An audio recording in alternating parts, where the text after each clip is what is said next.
খালেদা জিয়া মানেই গণতন্ত্র, গণতন্ত্র মানেই খালেদা জিয়া। নির্যাতন, জুলুম, অপহরণ, গুম এগুলো মানুষ সহ্য করেনি এবং আল্লাহ সহ্য করেনি। আজকে বেগম খালেদা জিয়া দেশে ফিরে আসতেছে সুস্থ হয়ে, এর জন্য আমরা অনেক আনন্দিত এবং কি আগামী দিনে উনি নেতৃত্ব দিবে, আমাদের দেশকে স্বয়ংসম্পূর্ণ করবে, এই প্রত্যাশায় আমাদের রইল।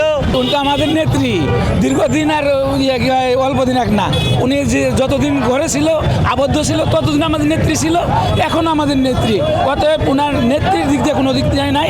আমাদের উনি নেত্রী ছিল, থাকবে এবং আগামীতে আমরা তার নেতৃত্বে আমরা চলব ইনশাআল্লাহ। ওদের জায়গাটা ছিল মানুষের সাথে নির্যাতন, জুলুম, অপহরণ, গুম এগুলো মানুষ সহ্য করেনি এবং আল্লাহ সহ্য করেনি। আমাদের ম্যাডামকে যেইভাবে জুলুম নির্যাতন করে মনে করেন যে কারাবন্দি করে রেখেছে, এটা মনে করেন একমাত্র জুলুম।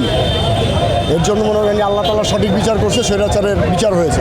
এখন আমরা গণতন্ত্র, উন্মুক্ত বাংলাদেশ চাই, স্বাধীন বাংলাদেশ চাই। নেত্রীকে নিয়ে ভাবনা, বাংলাদেশের জনগণকে বিপদে আপদে পাশে থাকবে, জনগণের সুব্যবস্থা করে দেবে এবং সাধারণ মানুষ যাতে স্বাধীন বাংলাদেশ হিসেবে চলতে পারে সে ব্যবস্থা করে দেবে ইনশাআল্লাহ। খালেদা জিয়া মানেই গণতন্ত্র, গণতন্ত্র মানেই খালেদা জিয়া। বাংলাদেশের মানুষ বিশ্বাস করে যদি বিএনপি নির্বাচন করে, এবং বিএনপি মানেই গণতন্ত্র।